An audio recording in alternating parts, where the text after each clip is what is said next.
I made the Shakshuka again yesterday because I hadn't made it in a while, and I wanted to make sure that I could tweak it if we needed to.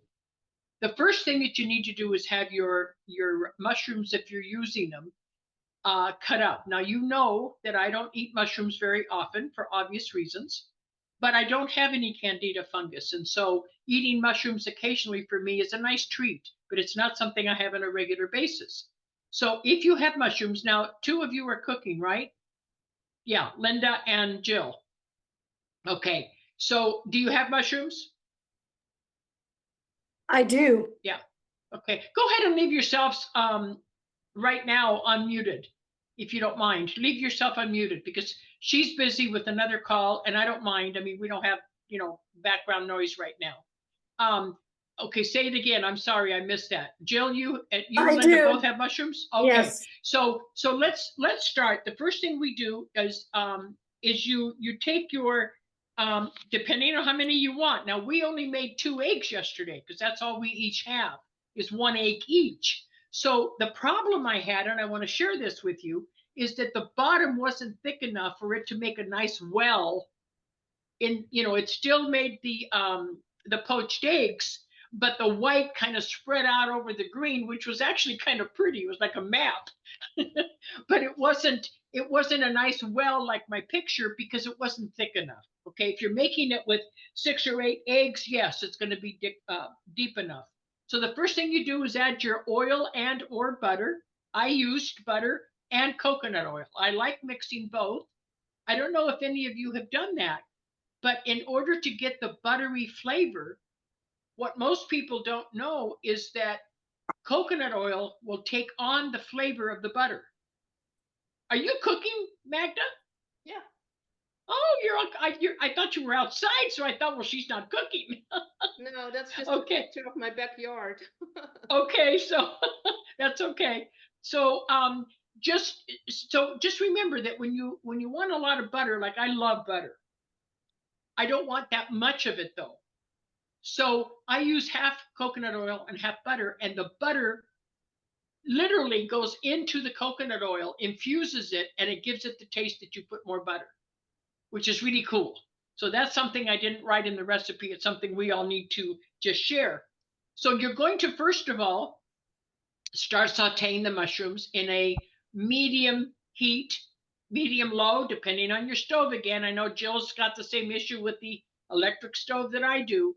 If you have a gas stove, it's probably medium. If it's electric, it could be medium high. While that's happening, unless you've already done it, which I hope you have, did you steam? I think you did. Did you steam your asparagus? No.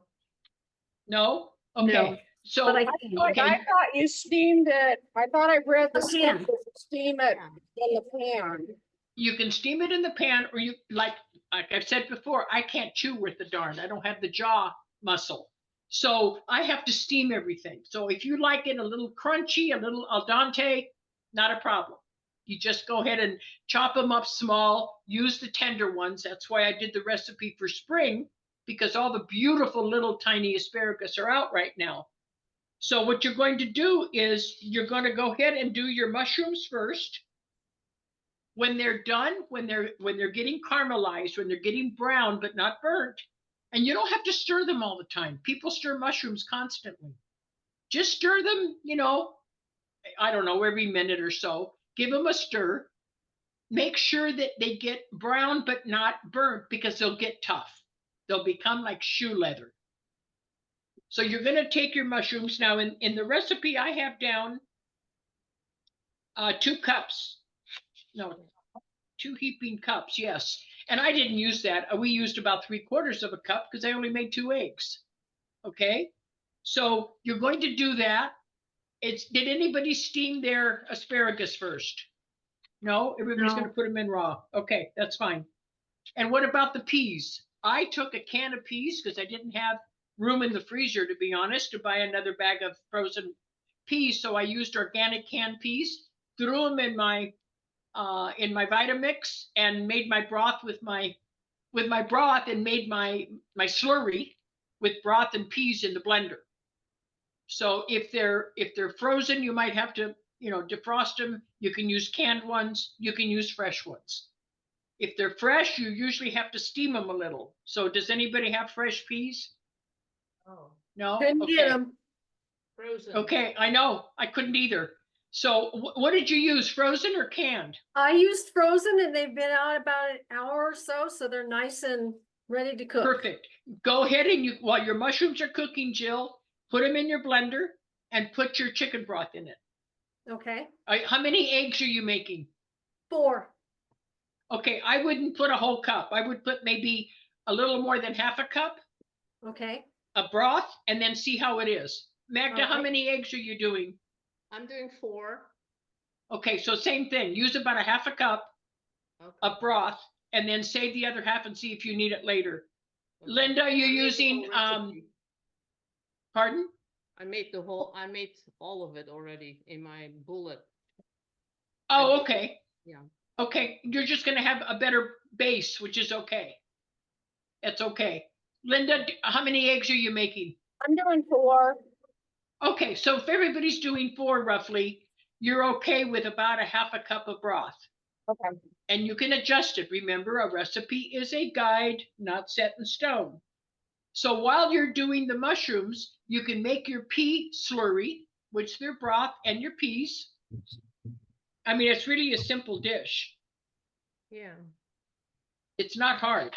The difference, I know Magna mentioned in her blog that she had the original. The original has a lot of peppers and tomatoes. Right. That's how they make it in Spain a lot too. In the Arab communities, they make it with peppers and tomatoes. So I had to adapt it all. And they don't use a pea slurry. I've never had it with peas. Have you, Magda? No. No. Yeah. So we had to come up with a slurry. Now, the other thing that I wanted to share with all of you is that, hi, Steph, is that the additions that you can make for the shakshuka is really nice. If you eat bacon and you have a healthy bacon, fry it up first, get it crispy, crumble it, and put it into your slurry when you put it in the pan. It's already cooked. Oh. If you have ham, like sometimes we'll buy the boar's head ham that is uncured, that is all natural. We cut it in little squares. I know, Jorgen, you don't eat meat, but there's so many things. But you eat mushrooms, don't you? You do? I Yeah, go eat ahead. Okay, so if you have ham, you can use that. Sausage. No, I couldn't get any this week because our store has somebody make their homemade sausage that's chicken sausage, and it's delicious. But they didn't have any. So what I do is we skin the sausage, or Brian will skin the sausage and then slice it because I can't chew the sausage casing. So then we cut it in little rounds and we put it in there. So anything that you have that's a meat, that's a protein, you can put in. Even if you had a roasted or rotisserie chicken. I've had it with chicken. Cut it up in little squares and put that in the pan because it's already cooked. When you put in your slurry, okay, before you add your eggs, your slurry is your bird's nest. This is what this used to be called, was a bird's nest. It was the bottom thickness of whatever you have. We had spinach left over, the little baby spinach. So I sauteed that a little bit in onions and put it on the bottom. It's whatever you have on hand. Don't think that the shakshuka has to be, it's got to be the pea base. No, if you have spinach, chard, anything like that, it makes a beautiful base for the egg dish. And again, it's so filling. I was so surprised because I didn't realize doing the peas and the spinach was going to be so filling. And it was like, when you eat something and you think, oh, I just want a small serving, I just want to try it. And then it's like, oh my gosh, I have to have more. That's how that slurry was for us. It was really good. So again, you can saute. You can saute the leeks, or you can put them in raw. I can't do raw onions, so I always saute them. So do you ladies have leeks? Did you saute them, or are you going to put them in raw? Saute them. Okay, Linda, you're muted. Just stay unmuted. I'm sauteing them right now with the Good. Right? I'm just, yep. Good. Yes. Don't put too much Bragg's, just a little bit. You can taste it later. You too, Jill? Yes. You're sauteing them? Yeah. Yes. Yeah, I don't Yeah. do well with raw onions like that. So sauteing them is really nice. And then literally what you're going to do is you're going to put whatever you're using. If you have spinach or chard or any kind of a green, even if you have, I go blank as to what they eat in the South so much, collard greens. Those are delicious in there too. And so you just saute them with your onions, put a little bit of your chicken broth if you're sauteing them with a green. If you have a green, use a little bit of your vegetable or chicken broth. You can use either one. We used chicken broth yesterday, not vegetable. And so then you just, when you have everything ready, your mushrooms are done, take them out so they don't get rubbery. And then you're going to form your base. Remember, you're going to form your bird's nest first before you put your eggs in. So when you're ready, put your thumbs up when your bird nest is formed. In other words, when you have it in the bottom of your pan and you can just, smooth it out. Don't put your eggs in yet. Just smooth it out. Whatever you want to add. Jill, how far are you? I am not close. I am sauteing my leeks right now. I think Linda was too, but she may be done. Linda's done. Okay. No. Magda, are you? No? I'm just sauteing my leeks too. Okay, good. Going a Then little go ahead. fast. Yeah, that's okay. Don't rush. Good. Yeah, go ahead, Linda. Just talk because you're Should I add the asparagus now? I think Is it, my leeks, I think, are in good shape. okay, you're wanting your asparagus al dente, or you want them soft like I do? Pretty soft. Pretty soft, and you haven't steamed them. Mm-mm. Yeah, see, I would have steamed them. Okay, So why don't you go ahead and Can I put them you in can the pan with the leeks, add a little bit of the broth, and put Yes, a lid. Yes, and you can steam them absolutely. And Linda, if they're not real tiny, like the fresh spring ones, if they're not, cut them in half lengthwise. Cut the pieces in half so that they cook quicker. Okay. What is that? The asparagus. Oh, I cut them like this size. Yeah, I did too. I cut them an inch apart. But if they're let me see, Jill. Put it up so I can see. I have Yeah, little are they- teeny.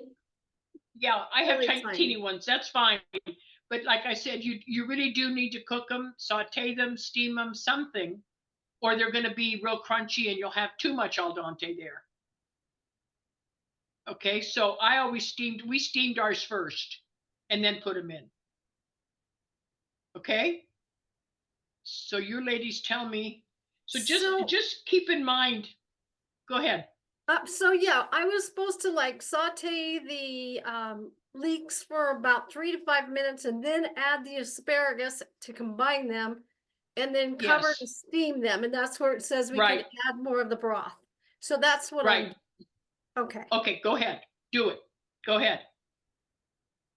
And you can add a little bit of Bragg's to give it flavor if you haven't added Bragg's and everything else, so that you have the salt. I didn't use salt. I used only Bragg's this time. And remember what we've discussed for those maybe that are just listening. When you have a savory dish, I prefer Bragg's amino acids because it's salty and it's not sweet.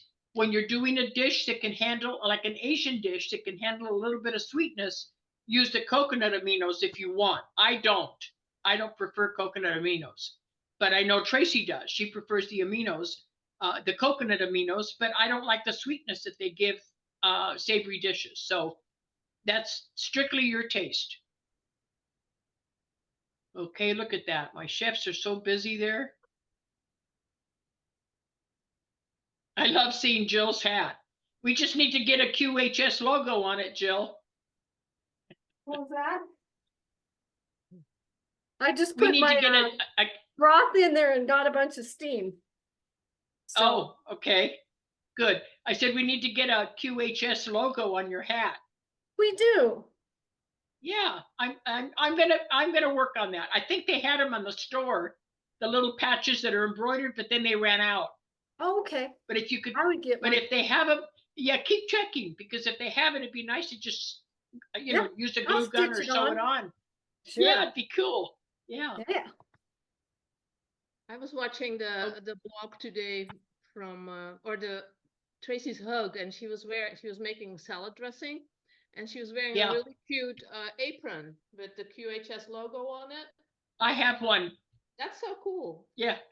It's You cool. can't get it yet, huh? In the store. No, you can't, and you can put it in the blog and ask them, because Cynthia would be happy to do it. She had those custom made for Tracy and I when we started the show, but it just okay. that with the way I have to sit to my computer, you don't see it. With Tracy, she's standing. Yeah. And you see it, and so it doesn't make any sense for me to put it on because you can't see it. But it's adorable. Ask her if she would do a nice big apron for everybody and put it on the store with QHS. Yeah. That's a great idea. Is it steaming, Linda? Yes, and I tasted a little, I think it's getting close. Okay, just let it get soft. We've got time. You don't want it too crunchy because it kind of ruins the flavor. You know, it's okay if you can have some crunch, but you don't want a lot of it. You don't want to eat raw asparagus unless you really like raw asparagus. So let me tell you what I did while you ladies are finishing your steaming. Because I can't chew well, I don't have the jaw power, I took all the little heads of the asparagus. That's all we put into our shakshuka. We didn't use any of the stem. So then I cut up the stems and made asparagus soup without cream. We made it with almond milk, chicken broth, and of course butter. I sauteed the onions and garlic in butter. And I used 2 spice mixes that I make, one for poultry and one that is called a salad mix that has, oh goodness, it has chives and a bunch of other things. And so I just put those in there, and that's all. And then I put them in my Vitamix, and it was absolutely delicious. So there's a way to get a big bunch of asparagus when they're in season, and you can make your soup with the parts that aren't quite as tender, with the stems, and you can freeze it, because asparagus soup freezes up to 5 or 6 months if you keep it airtight. It's delicious. We have to eat it because we don't have a big enough freezer, and I'm so spoiled to having big freezers. But it freezes very well, so don't hesitate when you see beautiful big fresh bundles of asparagus. Get some extras and make some dishes, and then make your soup out of the rest of it. A lot of people don't like the stem at all, so they throw it away. Well, that's such a waste because it's got a lot of nutrition. And do all of you know the one thing that, since we're talking while they're cooking, does anybody know the one main health benefit of asparagus on the body? Anybody know what that is? No. No? No. Jorgen, do you know? No? Iron. No. I think you have wrote it. No, not on asparagus. I don't think I have. Maybe I did. Steph, do you know? No, I thought it was iron, but I guess I could be wrong. No, it does have iron. No, you're not wrong. But the But I main, know it helps the with main, the blood. yes, but the main function of asparagus is to clean the kidneys. So if you remember, when you eat a lot of asparagus, your urine has a strange smell. Yes, it does. Okay, that's the cleansing power of asparagus. Believe it or not. That's the enzyme.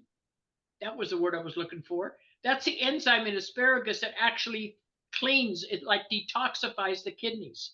So for anybody that's on a lot of medications, or anybody with kidney disease of any type, or any type of kidney disorder, asparagus is really good for you. The difference is, if you buy organic canned asparagus, they will have half as much potency as far as benefit for the kidney. But if you have fresh or organic frozen, they're just as good.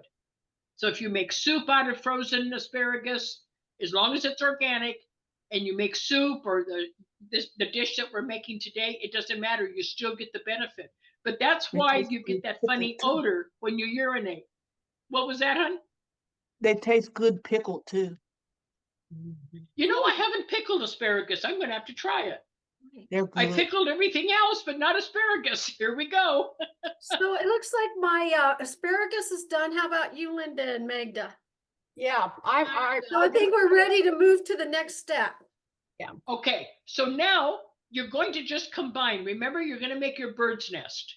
So swish it around gently so that you put in your pea slurry with your broth.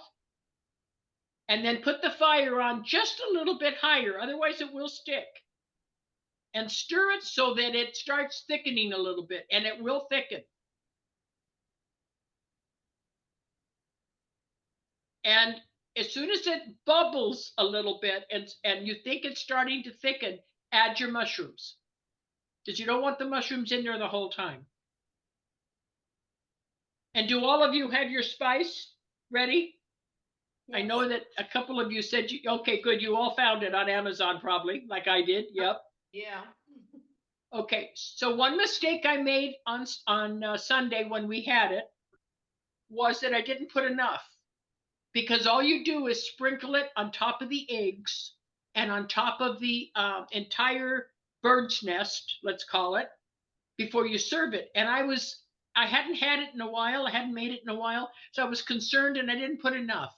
You really need to taste it because it's a great flavor. It's a wonderful flavor. So get your bird nest. Yeah, no, it's really good. Did you see the first ingredient? Mine says organic spices. Sea oh, okay. salt. It doesn't say. Oh, sesame seeds. Yeah, keep going. Sesame seed oil. Organic spices, organic dehydrated sumac. Organic sesame seed, sea salt, organic sesame seed oil. That's all it says on mine. Okay, hyssop is the main ingredient in the real authentic blend. What is it? So I will, hyssop. It's an unusual spice, but it gives it a kind of an earthy, flowery aroma. So everyone is different. That's what I'm saying. That one, Magna, my only criticism, just for education purposes, is that it says spices in general. Does it identify all the spices? No. Or does it just say spices? It just said organic spices. I got this one. I don't know if you can see it. I got Watkins. Watkins is usually pretty good, but if it just says, okay, here's the way to read the label. If it says spices, and then in parentheses tells you all the spices in that blend, you're okay. Okay. Now I know Magda doesn't have to eliminate nightshades, so if it had cayenne or paprika or something, she'd probably be okay. But anytime it says generic spices, flavorings, or seasonings, you're in trouble. Oh, okay. Because that means that they can hide legally things that we don't want to eat, okay? So when you have something that says spices, it must identify what the spices are, like, garlic and, organic garlic and black pepper or whatever, but it has to identify it. Marjoram, thyme, whatever. It can't just say spices because that's a category that is used in order to not have to identify, and it's legal. There's nothing wrong with it legally. But for our health, it's not what we want. Okay. Okay. Jill? I'm just looking to see, it said to add the pepper to taste on this next part. Yeah, just add the pepper to your bird's nest. Okay. I like a lot of black pepper. I use a lot of it. I think I used probably, mind you, it was an 8-inch skillet and we only made 2 eggs. I probably had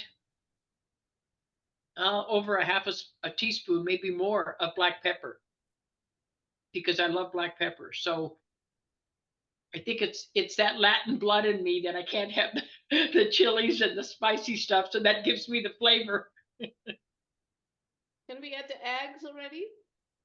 Not yet. Okay. Did you put your mushrooms in? Yeah. Okay. If your bird's nest is getting a little bit thick, Then it's time to make a well. If you've got 4 eggs, take the back of a wooden spoon, or depending on what pan you're using, you don't want to scratch it. Make 4 little holes. Yeah. Just like if you had an egg poacher, just think of 4 little holes. Carefully crack your egg into the hole. Like I said, we only had 2, so the white kind of spread out like a map, but it was delicious. It didn't matter. It just wasn't as picturesque as the one that I had done before. And when you do that, then cover it and lower the flame. Lower it like you're making poached eggs. You don't want it bubbling and boiling. You want it a slow cook so that the white gets cooked and the yellow stays soft. Okay? Did any of you have trouble making the well in the bird's nest, in the shakshuka mixture in your bird's nest, or not? No. No, it's good. Okay, good. Hi, Dawn. Thanks for joining us. Hi. See, you didn't have trouble because you did 4 eggs. I had trouble because I only did 2 yesterday, so I just couldn't control where the egg went into my casserole. But it didn't matter. It still cooked fine. It just wasn't as pretty. It just had egg white all over the top of the green bird's nest. Is it staying okay, Jill? Yeah, one of them ran off the edge, but that's okay.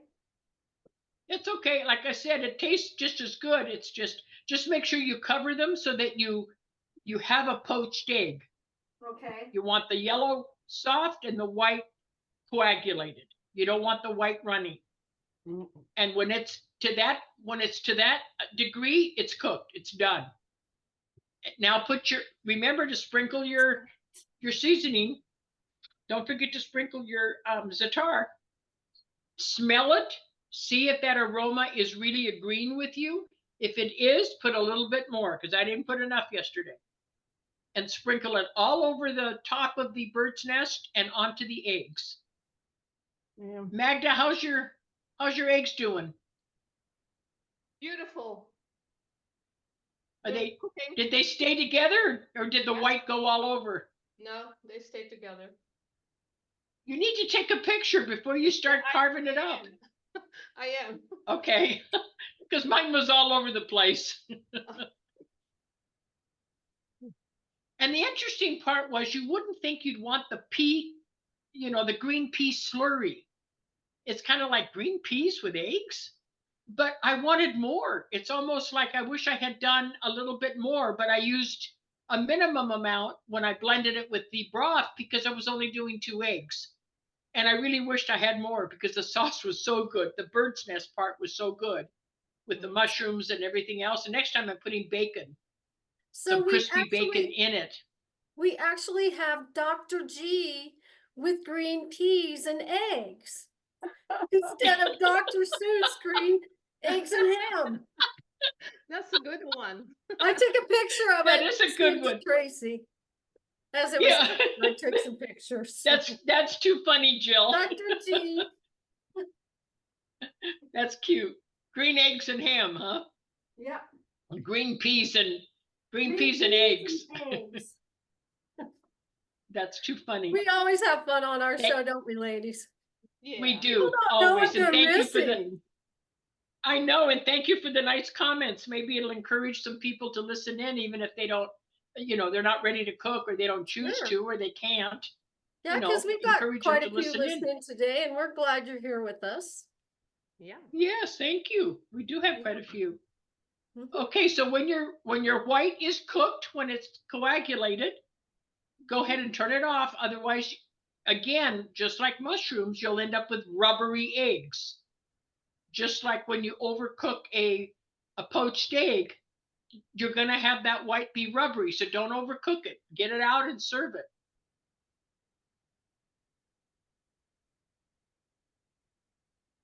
So I don't like. But that's dedication.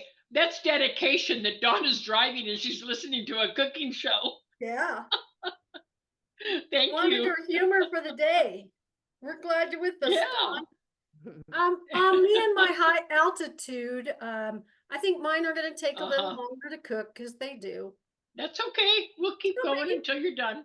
We still got Just 15 watch it. minutes. Yeah, we always tease her about her high altitude because she's way up there. How high are you? About How a high are you? mile high, actually. We're 5,040. So Remember, I told 52 you when I lived in Ecuador, those 3 years, I was at 8,200. Yeah. And that's a Like tough one to Colorado. get used to. Yeah, like Colorado. But once you get used to it, it's okay. But boy, I'll tell you, you think you're having a heart attack every time you take one step. And nosebleeds and all kinds of things to adjust. I didn't get too many. I got a couple, but it wasn't bad. Some of the American, some of the expats from all over, because we had Canadians in the small town where we were, a lot of retirees. That's what it is, you know, expats, besides the local indigenous. And they had terrible bloody noses. I felt so bad for them. I only got it a couple times and it wasn't severe, but I got headaches and I got that dry cough from the altitude and the terrible fatigue and short of breath. And by the time 3 months went by, I didn't even realize I was at 8,200 feet. So it does take time for the lungs to adjust. Yeah, big time. Magda, are your eggs done, hon? I believe another half a minute. Okay, and you, Linda? I'll go with a half a minute. I've got two. I kind of moved my pan because two seemed done and two of them didn't. So I kind of moved it so they got a little more heat maybe. I don't know. Are you on an electric stove? Electric, yes. Oh God, yes, I know. My sympathies. I'm in the same boat. I mean, I'm so used to a 6 or 8 burner Viking stove, and then here I am in this apartment with the cheapest electric stove they can put in apartments. So it's not fun. I know. Things cook on the edge and not in the center, or vice versa. It's wherever you decide that it's the hottest, you'd stay away from, but you got to get that blend. Right. Yeah. Yep. And it depends on the skillet you're using. With my cast iron, it works better. That's why I bought cast iron, even though I have Our Place. Have any of you bought any of the Our Place pans? Our Place? No, I just have my old cast iron that I still use that I've seasoned for years. Yeah, the cast iron is even heat. All the other fancy pans that I had on an electric stove were worthless. I finally broke down. I went to Amazon and bought, the little one, the 6, the 8, and the 10-inch, because they're not expensive and they hold the heat. They're even on a crummy stove. They're a lot more even. And it's just so okay. Your half minute's up. Yeah. Oh yeah, it is healthier. I just don't like the maintenance. Like Brian, my business partner, is a fanatic because he's my prep cook. Remember, even when I used to have my show, and he's a fanatic about the cast iron skillets. He washes them immediately and and dries them on the stove, then oils them, and it's like, I am not going through all that. Okay, are you done, Magda? Yep, they're done. Yep. How about you, Linda? Are they done? Okay, you're taking pictures. I hope. Yes. I set a picture. Get a picture? Okay. Jill too. Jill, is your coming along, honey? It's coming along. They're not much further, maybe another couple minutes at the most. So we're good. But somebody can show us eating. I'm usually the one that's feeding my face. I know. You're usually the one that's feeding yourself. Yeah. Come on, somebody else show us. Can Magda, you? I don't know if you Linda. can tilt it. Can you tilt it so we can see it? There's Linda. Oh, hers looks really nice. See, it stayed in the well. Oh, so look at Magnus. My goodness, that's good enough for a cookbook. They're beautiful. See the difference? That's why I said whatever you have in your refrigerator, if you have chard, spinach, any kind of greens, saute them in onions and or garlic if you choose, and make a nice pad, make a nice bird nest, because then you can get the eggs in prettier, especially if you're going to be serving it, putting it on a table, or if it's not an individual serving.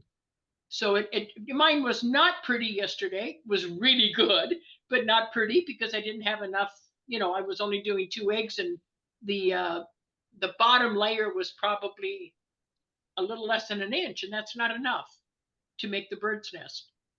So just remember, in the Middle Eastern tradition, it is tomatoes and peppers. It's loaded with it, even cayenne pepper and every kind of. Oh, that's pretty. The white got done right. Okay, Yes. good. It turned out okay, nice. so I want to know if you think you've got enough of the za'atar seasoning in it. Can you take a little snipper of a taste just to see if you've got enough? Because while it's hot, you can put a little bit more. Later on, don't do it because it doesn't taste good just sitting. You know how salt, if you don't put enough when you're cooking, it just kind of sits on top? That's what that does. Okay, there's Jill. Come on, give us a mouthful there. Is it good? Did you put quite a bit of the za'atar? Yeah. Delicious. Yep. It has such a unique flavor. Yeah. Oh my gosh. Linda. It's so different. Yeah, Linda, go ahead. I'm loving it, but what else would you use that on? I can't figure out the taste exactly, but I love it. Good on scrambled. I will have it all in the recipe book, but I'm making some recipes for everything that I ask you to buy right now. We're going to have at least 4 recipes so that you can use that seasoning. So don't think it's a waste. Just keep it in a dark cupboard, cool, dark, and dry, not where it's humid. And it won't go bad. It'll last. People say, oh, it only lasts for 6 months or a year. No, it lasts for longer than that. The reason it doesn't is because they don't keep it dark and dry. They have it in a place where it's real humid. The other thing is, remember, we talked about the little packets or the little cylinders that come with your vitamins or with any kind of food products. Stick one in there. Keep it fresh. Oh, yeah. Because I know that my Middle Eastern friends, I mean, they look at us like, what? It's only good for a year? I've had mine since my grandmother made it, So, but they keep it in tins. They don't keep them in glass or plastic. Oh. They have them in metal tins, and they keep them in a dry place. So, but you like the flavor, huh, Linda? I'm loving the mushrooms, asparagus, and yeah. And the peas. It's a nice. And the peas, isn't it interesting to make a pea slurry and have it be really good? Now, if you just cook peas, sometime, to answer Linda's question, it's delicious on vegetables. Whether it's asparagus or peas or broccoli or cauliflower, just sprinkle some in at the end. But when it's still hot, don't do it, or even put it in with some butter. I've mixed butter, melted butter, and put the za'atar in there, and then sprinkled it on my vegetables, because then you've got it hot and it's actually absorbing. So you get the aroma and you get the flavor. Yes. It seems a little, I mean, not too much. I'm loving it, but like salty. Is that the za'atar? That's why I said be careful. No, the za'atar is not salty. It's the Bragg's. Okay. That's why I don't. Yeah, it's good, but it's But that's what you have to learn, because when I use Bragg's, I don't use salt. Yeah. Unless it's a huge pot of soup or something. Then I use my salt as well. But Bragg's is the salt that you need at that point. Jorgen, go ahead, say something. Za'atar, what kind of blend of herbs is that? It's got hyssop, and I'd have to go get my bottle, but za'atar is a Middle Eastern spice that they use on vegetables and soups a lot. If you're even in Spain, where there's a tremendous amount of Middle Easterners, they use it on everything. And people think it's paprika sometimes because it'll have little it looks like almost like little flowers. I'd have to go get my bottle, but I can write what the ingredients were. It's okay, Dr. Roy. When I Google it here in Denmark, it can be all kind of different spices. Oh yeah, but that's what I'm saying, is that's why I had to make my own spices, because my blends, because most of them had something that was inflammation inducing, a nightshade, okay, cayenne pepper, pepper flakes, something like that. And as long as it doesn't have it and you're buying a store-bought one, if you're staying away from inflammatory foods, it's okay. The one that I have now, I did not make. I bought it at Amazon because I didn't have time to make it and get everything. And I was out of mind that I blend. And the first ingredient is hyssop. HISSOP. That's the first ingredient, and it's delicious. I didn't put hyssop in my blend, but I'm going to when I write the recipe book. So does that help you? Can you buy it there in Denmark? Yeah, absolutely. The A lot of hyssop, people. I mean, the lot of Middle Easterners, isn't there? Don't they have Yes, there is. Middle Eastern I can markets? I can buy different kind of Yep. so I have just read a lot about it. Okay, so just make sure it doesn't matter what blend. It's just like garam masala and curry. Each family, I swear, each family in Pakistan and India, Dawn's shaking her head. I mean, every Indian friend I had, and I had a lot of East Indian friends and doctors, had their own blend. Fortunately, they shared it with me because we were always cooking together and sharing recipes, but they're all different. You just have to find, do you want more turmeric? Do you want less? It's whatever your taste buds like. So my blends will be like 3 or 4 versions of garam masala. You pick the one that you like the best, okay? That's what I'm going to do because there isn't one recipe. Most of the blends, especially Asian and Middle Eastern, I would say more than anybody else, has so many different blends. Every family, every community in Ecuador, when I lived there, it was the same way. Every little indigenous tribe, because they live in their own little compounds and their own villages, had their own blends. And they're all in the same town of 15,000 people. It's not like it's a huge city. The cayenne pepper, you're saying that causes inflammation, is that right? Not for people that don't have inflammation, Dawn. But if you have an inflammatory disorder, and that can be anything, high blood pressure, fibromyalgia, arthritis, chronic fatigue, most disorders have an inflammatory component. If they do, it's going to accelerate it in most people. Not in everybody. We're also bio-individual. But yeah, you couldn't pay me to have cayenne pepper or salsa, but I make a salsa that is spicy that you wouldn't know didn't have tomato. And I use the achiote, the annatto powder, to make it red and give it the tomato flavor. And people can't tell. They don't say anything. They eat it with chips and dip. So those are the type of things we're doing to try to. Yeah. Go ahead. No, it's a good tip about the hyssop because I have not heard of that before. Yeah, I'm really excited to try it. Thank you. Great. And there's 2 companies, Herb Co, HERB and then CO, and Frontier Herbs have beautiful spices. They're not expensive. They come in little packets and you can buy those and then you just reseal it. And I always, you're going to laugh at me, but then you have before. Hi, Pat. Thanks for joining us. One thing that you should have to store your seeds, they'll last 100 years, is metal ammunition boxes that you can buy now on Amazon. I used to have to get them at the Army surplus. They're water and airtight. They're the dark green metal boxes. It's the same thing you save your spices in.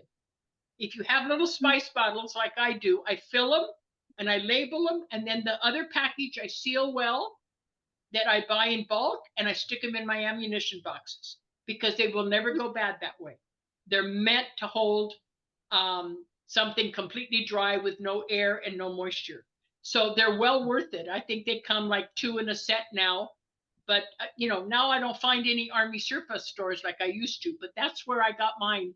The last ones was at the Army surplus. And one of my patients said, oh, they've got them at the Army surplus on Amazon. It's like, what?